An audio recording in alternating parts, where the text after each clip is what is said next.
Assalamualaikum warahmatullahi wabarakatuh. Kembali lagi di RAK Informatik Channel. Oke, teman-teman. Kali ini saya akan menjelaskan tentang pewarisan di dalam bahasa pemrograman berorientasi objek, ya, di pemrograman berorientasi objek atau object oriented programming. Ya, karena salah satu karakteristik dari object oriented programming adalah pewarisan atau inheritance, ya.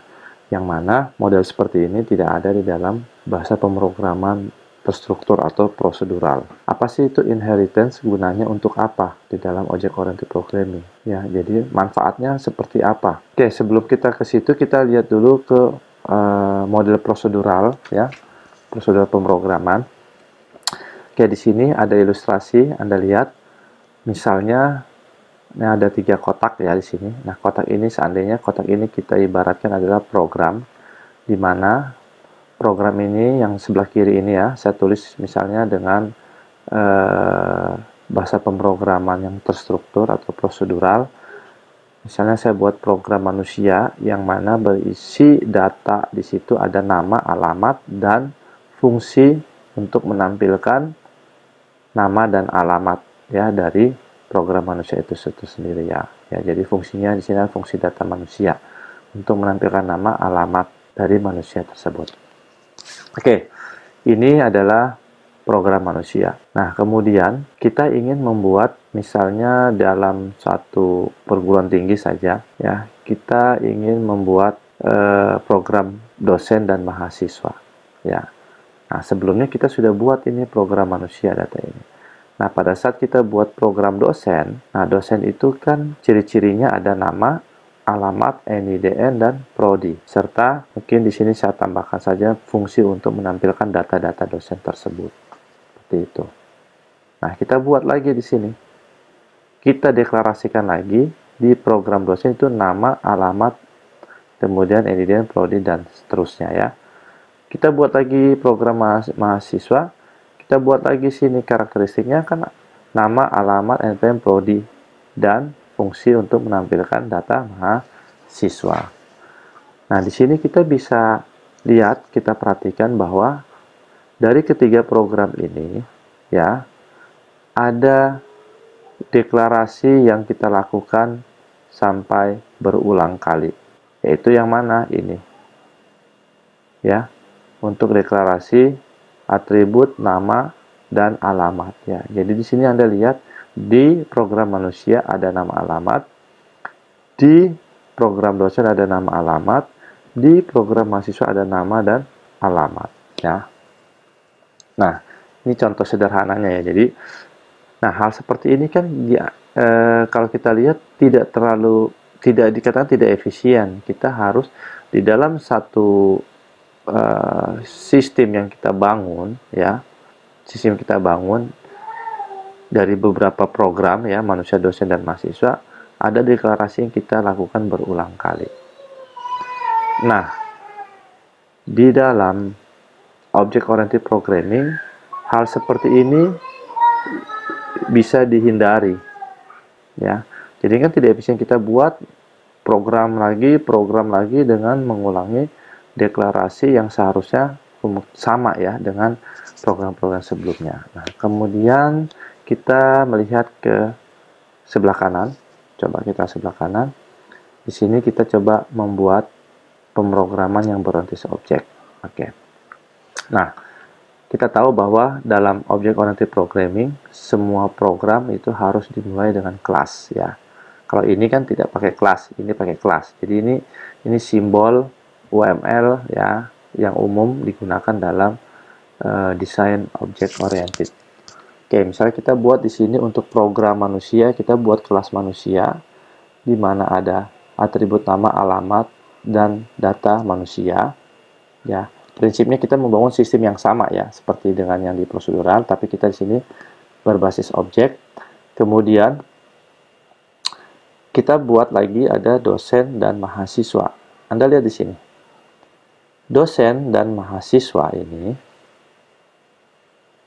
di object oriented programming kita tidak perlu menambahkan, menulis kembali atau mendeklarasikan kembali nama dan alamat. Ya, kita lihat di sini bawah. kita cukup di sini menambahkan karakteristik khusus dari dosen dan karakteristik atau properti khusus dari mahasiswa dan dosen, yaitu di dosen ada NID dan Prodi, di mahasiswa ada NPM dan Prodi. Terus jadi pertanyaan, kalau seperti ini, bagaimana nanti untuk nama dan alamat? Sedangkan nama dan alamat ada di kelas manusia. Nah, disinilah kelebihan dari Object Oriented Programming. Kita bisa mewariskan ya atribut maupun metode yang ada di kelas manusia ini ke kelas dosen dan kelas mahasiswa. Sehingga ini nama, alamat, data manusia bisa digunakan kembali di kelas dosen dan kelas mahasiswa ya. Jadi di sini kita wariskan ke bawah sini. Oke. Seperti itu. Nah, ini kita kasih begini. Tanda panah gini ya. Jadi ini kalau di UML sama simbolnya kita generalisasi ya. Oke.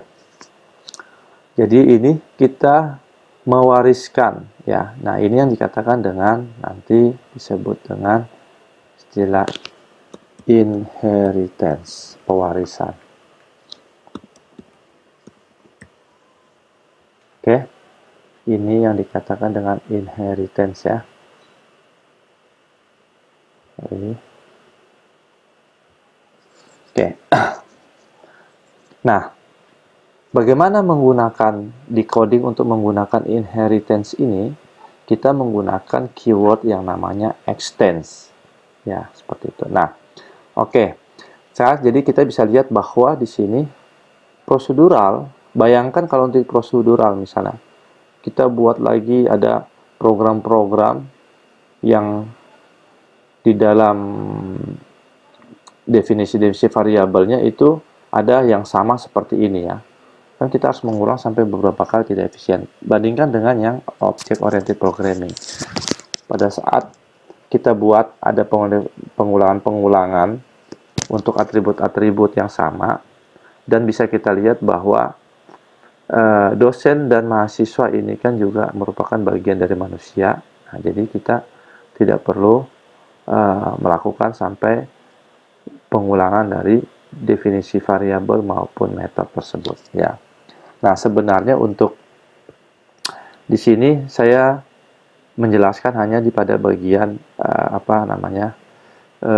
variabelnya saja ya, supaya lebih mudahnya. Nanti untuk data dosen ya, kita bisa masuk ke pembahasan khusus tentang metode ya. Untuk metode-metode ini ya, data dosen, data mahasiswa ya, data mahasiswa untuk metode khusus sekarang ada istilah model dari overriding dan overloading ya, seperti itu. Oke. Tapi sebelum kita masuk ke coding, saya kembali lagi dulu menjelaskan sedikit di sini untuk data manusia. Sini isinya ada menampilkan nama dan alamat untuk yang prosedural. Kemudian data dosen, kita menampilkan ini semua juga data mahasiswa menampilkan ini semua. Nah, kalau yang di sini ya, data manusia menampilkan nama, alamat, di sini data dosen ya, kita nggak perlu lagi menampilkan nama dan alamat. Kita cukup di dalam data dosen ini untuk menampilkan NIDN dan Prodi misalnya seperti itu. Terus bagaimana untuk nama dan alamatnya ya, nanti kita panggil aja metode data manusia, dia akan memanggil nama dan alamatnya seperti itu ya. Nah, ini contoh sederhana seperti itu. Tapi biasanya di dalam implementasinya hal seperti ini jarang dilakukan. Ini hanya untuk menjelaskan bahwa pewarisan itu bisa seperti itu. Yang dilakukan adalah pewarisannya nanti tetap di sini, nanti bisa saja ini tetap di sini tetap kita pakai misalnya bukan data manusia, kita misalnya tampil data ya. Di sini juga tampil data, tapi tampil data di sini nanti isinya adalah kita tulis untuk menampilkan NIDN, Prodi, nama dan alamat ya. Walaupun di sini sudah tampilan nama dan alamat, jadi kita tambahkan di dalamnya itu yang namanya istilah dengan kalau tidak salah overriding-nya seperti itu. Oke, kita langsung masuk ke bagaimana mengimplementasi dari pewarisan. Oke, kita buka editor Intel IDEA ini, kita buat new project. Oke, kita next. Ya, kita next saja ini. Nah, kita buat sini misalnya pewarisan ya. Projectnya pewarisan. Oh, ini sudah ada, saya ganti nama deh. Inheritance. Kemudian kita finish. Oke,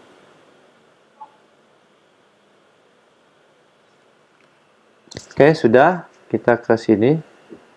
Project. Kita ke source. SRC ya. Kita klik kanan. Kemudian kita buat Java class. Kita buat kelas manusia.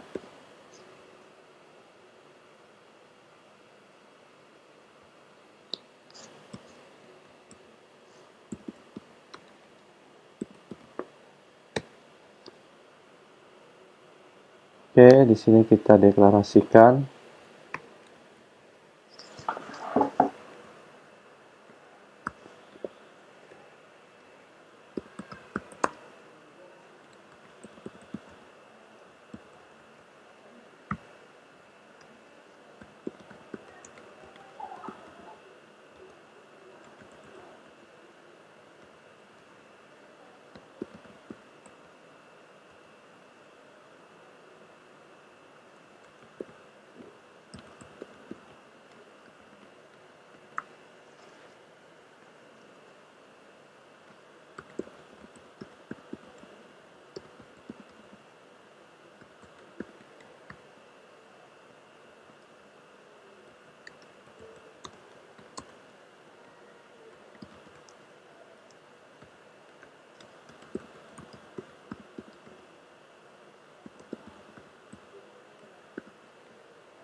Oh iya teman-teman, jadi kelas manusia ini yang tadi di sini ya, ini dikatakan sebagai superclass, sedangkan kelas turunannya dikatakan sebagai subclass ya. Jadi ini superclass, ini subclass dua ini.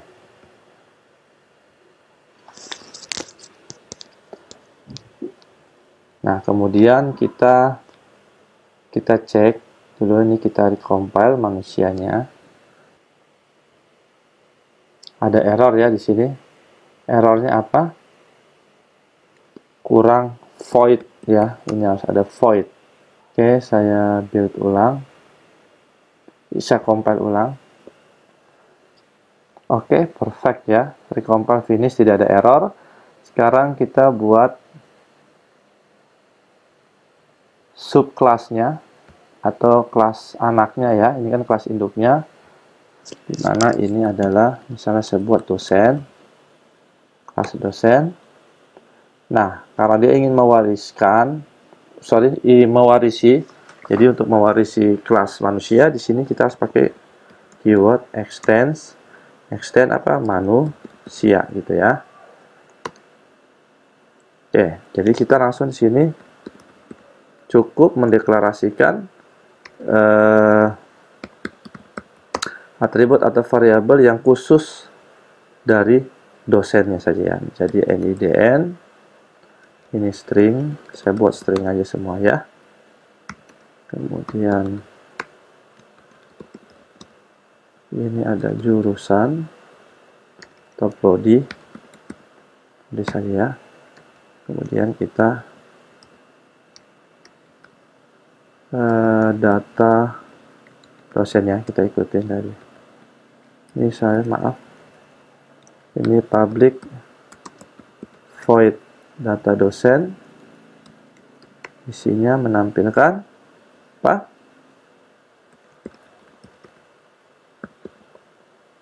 NIDN dan prodi ya.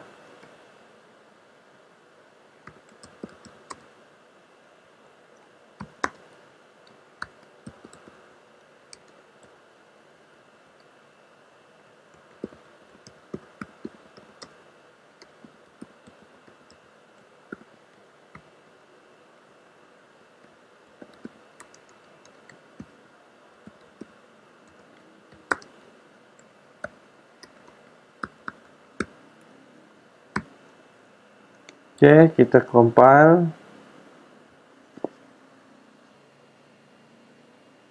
Oke, tidak ada error ya.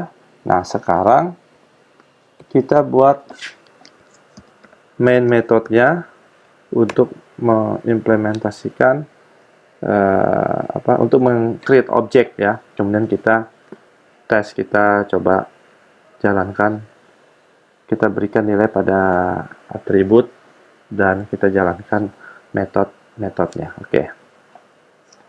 Saya buat ya dosen, kemudian misalnya Randi, nama objeknya ini dosen. Oke. Nah, berarti di sini kita sudah punya objek Randi. Nah, objek Randi ini adalah dia objek dari kelas dosen, di mana kelas dosen ini mewarisi atribut ataupun metode yang ada di kelas manusia. Oke, kita bisa lihat. Nah, ini kan enaknya kalau pakai editor-editor seperti ini, dia auto completion ya. Jadi misalnya saya ingin memberikan nama ya, namanya misalnya Randi kan kita.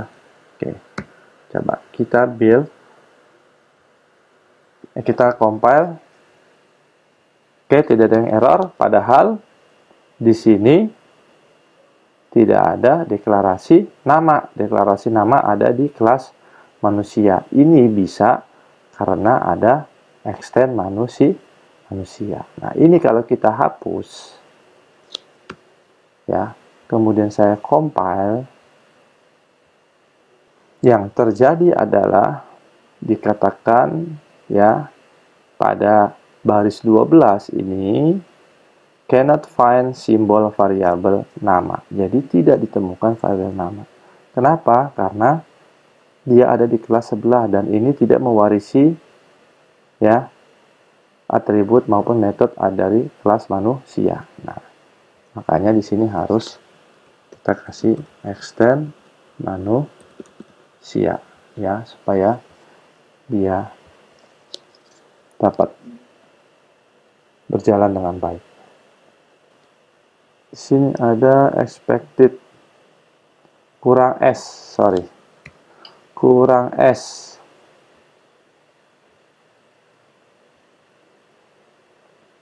Oke ya, lihat lagi, kita kasih Randi, kemudian Anda lihat auto completion-nya sini muncul. Nah, ada yang di bold, ada 4 atributnya, 1, 2, 3, 4. Yang di bold ini, variabel atau atribut yang di bold ini adalah yang berada di kelasnya langsung dosen, sedangkan yang tidak di bold ini berarti nama dan alamat ini ada di kelas induknya ya.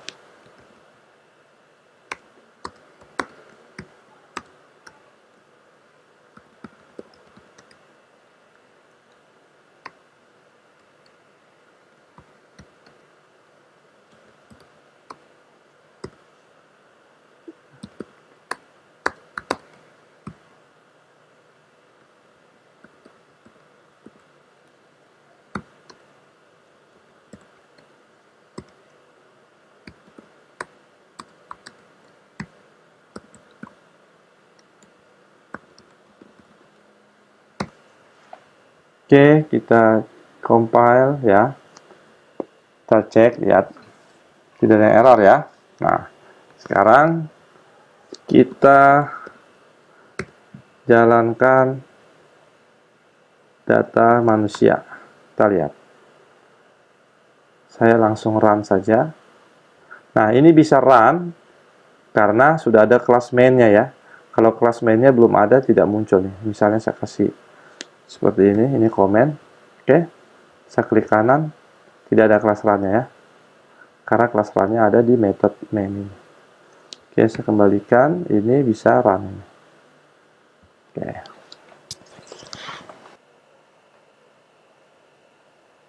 Oke, ya, Randi ala Polimak ya, sudah bisa. Nah, berikutnya kita tinggal di sini, kita panggil aja data dosennya, penambahannya kan, seperti itu.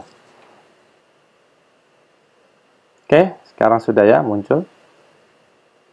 Nah, mudah kan? Jadi ini adalah kegunaan dari teknik pewarisan pada object oriented programming. Dan pewarisan ini jadi lebih mengefisiensikan coding-coding yang akan kita gunakan, apalagi kalau dalam jumlah yang sangat besar ya. Nah, nanti selanjutnya kita akan coba membahas tentang interface ya. Interface ini sangat berguna sekali ya, karena dia untuk menutupi kelemahan yang ada pada pewarisan. Karena pewarisan ini dia hanya bisa mewarisi satu kelas saja, sedangkan multiple kelas, pewarisan multiple kelas dia tidak bisa ya.